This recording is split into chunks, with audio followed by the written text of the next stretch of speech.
right now, the real estate market, I think, is facing one of the biggest challenges yet. I've been saying this for a while. It's all because of a massive group of homeowners. We call them the baby boomers, empty nesters. Basically, they're not moving, and that's about 40% of the homes out there are in their hands, and they're staying put, right? They are typically in the 50s or 60s, 70s. They've raised their kids, watched them move out, and are now living in their homes much larger than they need. And sometimes the kids are moving back in, but they're choosing not to downsize. And this isn't just a personal decision. I think it's creating a ripple effect that impacts buyers and sellers and even the future of home construction. So if you're in the real estate market, this trend could be the key to understanding why prices are rising and inventory has been shrinking. So stick around because I'll explain what's really going on and what it means for you. And I have a bonus tip for you as well. Now, 90%, I would say 99%, a lot of my homeowners that I sell are just empty nesters. Baby boomers, they moved from, I have one example family that just moved from their skip-back area. Their kids moved to Tampa and they decided to move closer to family. They called me and thought, well, we'll wait a year and we'll move slow. But as I start telling them about the market, most of my clients like to start early and sell smart. But after understanding what I told them about the market and the possibilities of getting even such a high price for their house than they ever expected, we got started and we sold their home for $105,000 over the listed price. So despite what you hear on the fake gloom and doom media, there is hope for the baby boomers yet. So who are these baby boomers? What am I talking about? I'm talking, like I said, 50s, 60s, or 70s. They raise their homes, the families in spacious homes. The homes are too big, the kids have grown up, they moved out. And I think, well, the next logical decision would be to downsize. And that's what's been going on since before 2020. It makes perfect sense, right? You sell the big family house, cash in on the equity, and move to a smaller, more manageable space. Well, that's a pattern. We've always expected it, but where the story takes a surprising turn, they're not moving. Oh my gosh, where are they going? And despite all the reasons they should downsize, they're just staying put in their homes, and it's happening on a massive scale. I had 236 home sellers from my seminars who said they were going to move between 2020 and 2024. 4 years, and only 10% have moved, actually moved. They're just staying put no matter what. Why? Why are they not moving? Well, in my experience, I'd say the number one thing is they have this deep connection to their home. They're not just houses, they're like decades of memories. They raise their kids, hosted dinners and holidays, and marked milestones in their lives and kids' lives. It really has shaped their lives, their house. And to leave all of that behind feels like leaving parts of themselves behind. And downsizing just doesn't mean a smaller home. It means saying goodbye to their past. And for many, that's a step that they're just not ready to take right now. So that was number one. But right up there, I think for one of my people, it's not really that as much as the affordability concerns. They're really afraid. They're taking a look at today's market, realizing that, selling their home might not leave them better off monthly bill-wise, because the prices for these smaller move-in ready homes, they really have soared, and buying a downsized home could be a financial burden, and that's their fear, because the dream of selling big and buying small, it's not there anymore. It's totally overshadowed right now by the harsh economics of today's housing market. Why should I trade down? The reason for leaving was to make it easier for me, not harder for me. So what I found that when people are moving, these baby boomers who are moving, they're moving because of a health issue. They can't do the steps anymore. They can't afford the maintenance. The house is just run down and they just need to get out. That's when I get the phone call. And there's always the fear of change, yes. Moving to a new area means leaving family behind, familiar surroundings, longtime neighbors, and just a routine. And they're not sure what the neighborhood they're moving into or even starting fresh in a different community could feel like. So they're just not doing it. They're staying put just to be more comfortable. Now, it's a less risky option by just staying put. But if you stay in your house too long, then you have rising taxes and your house things start falling apart. The roof, the heater, big ticket items, which makes selling a better thing to do, especially if these high ticket items are taking up all the money that they would have used to just move in the first place. Now, although, fear is always there, no matter when in the past, it's always been there, the fear. But the lack of suitable housing options is, I think, more of a concern because builders haven't caught up with the demand for smaller single-story homes that appeal to downsizers. They just don't even want to build them anymore. I was just in Pottsgrove, Hunt. That's pretty far. It's an hour away. Yesterday, my client purchases a ranch in a senior development, had a basement for $550,000. Wasn't that big?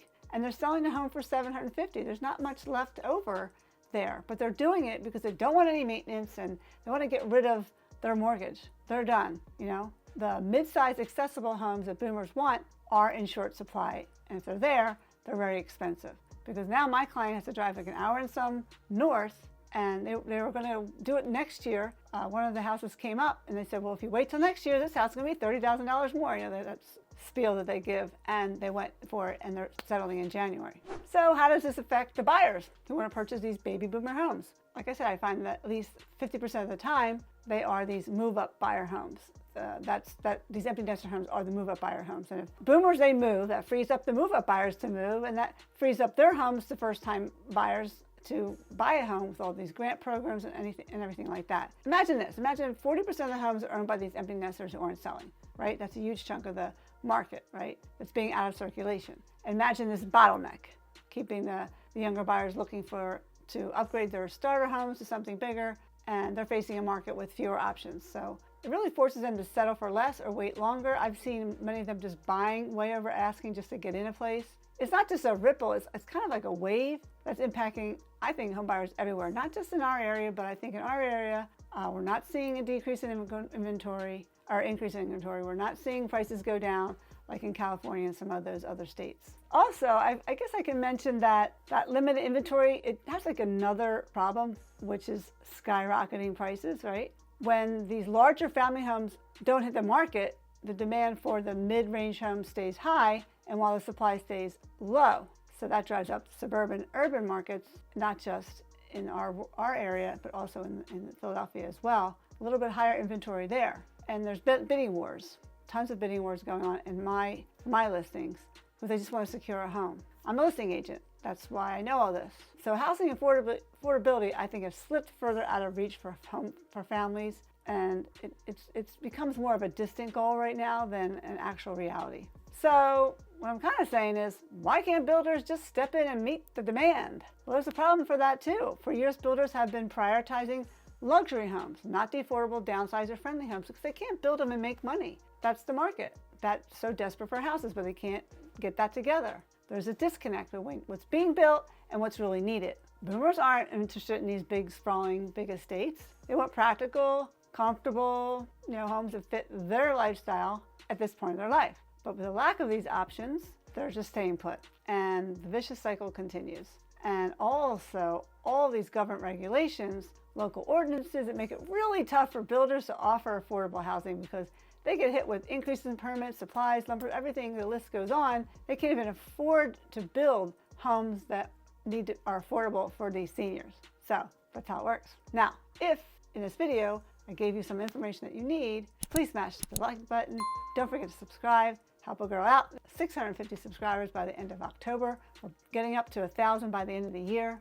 So a bonus tip here. I told you I'd give you a bonus tip on what I think should be happening to get these baby boomers out of their houses into other houses. I think we should give them incentives to vacate. Giving all these incentives to everybody else, have it to our seniors. I'm an advocate for a special mortgage rate that allows baby boomers to financially move without dipping into the retirement money and eliminating the fears of making the move, giving the move-up buyers a place to go, free up the first-time home buyers by giving them incentives, maybe a special rate for them for so many years or something like that. That is what I'm advocating. So right now, what should you do if you're a baby boomer? I'll give you some options. Like I say at every one of my home seller seminars, start earlier than you think. Start early so you can sell smart, and downsize with a strategy. So if downsizing on your mind but not sure how to do it, the key is to approach it with a plan. Don't wait till last minute and you'll feel rushed. If you start early, you're more strategic. So start looking for 55+ communities, low maintenance condos or a townhome that offers living. Maybe you move south, it's much more affordable down there. Make sure the places you go are designed with the convenience that you have in mind for you and your comfortable living. This is not about moving to a smaller space. It's about upgrading your lifestyle and simplifying your day. That's why I find my empty nesters, they want to simplify.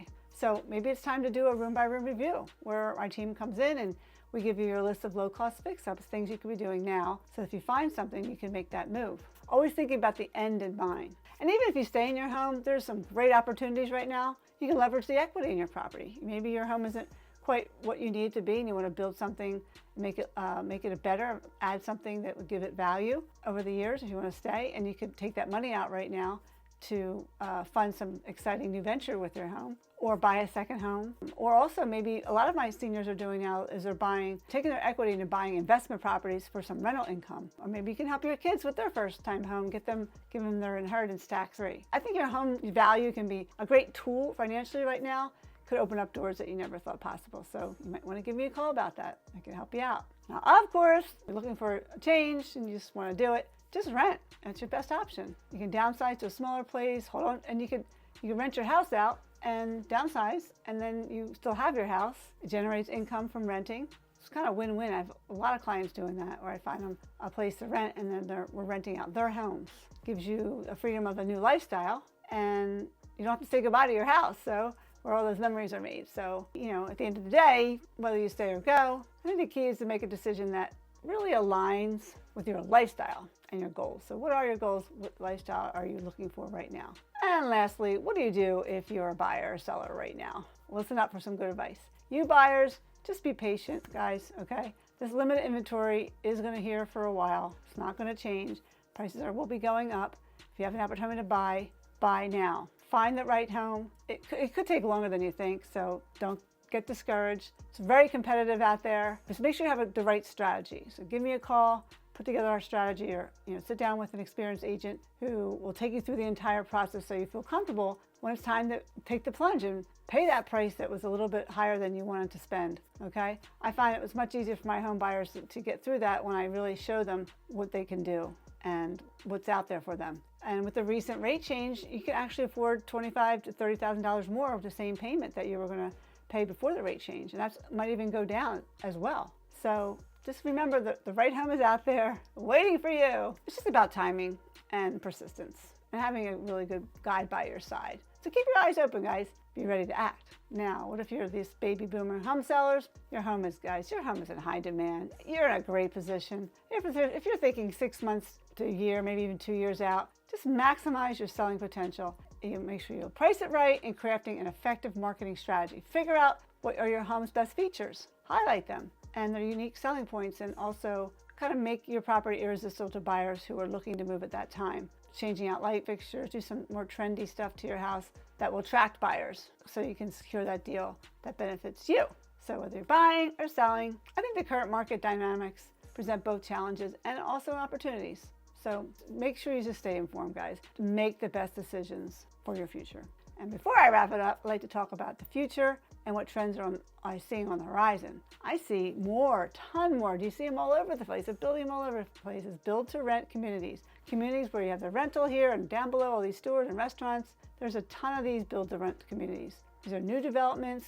They're just specifically meant to be rented out. They do cater to downsizers. I see a lot of downsizing communities and millennials. You see both ends of the spectrum, who aren't ready to buy or cannot afford to buy. But however, there's a lot of the rents are rising up too. And you're paying your first, last, and month, and you're 3 months ahead of time, you could be actually putting that money down to buy a home. And with all these great grant programs and the rates for FHA right now, it's a great time to buy. So think about renting, but also still buying is a better choice. And another trend, which I've been talking about, has been multi-generational living, where families are choosing to live together while it's empty nesters moving in with their adult children, or families building homes with in-law suites. I just sold a house on Kimberly.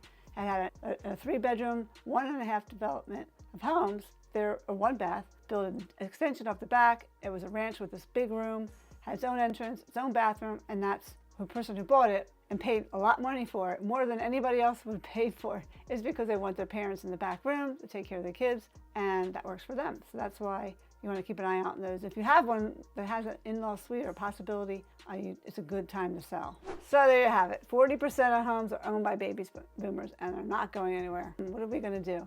Just understand how it impacts the market and help you navigate the real estate landscape. That's whether you're buying or selling. So thanks so much for listening, and I hope you found this helpful, and we'll see you on the next video.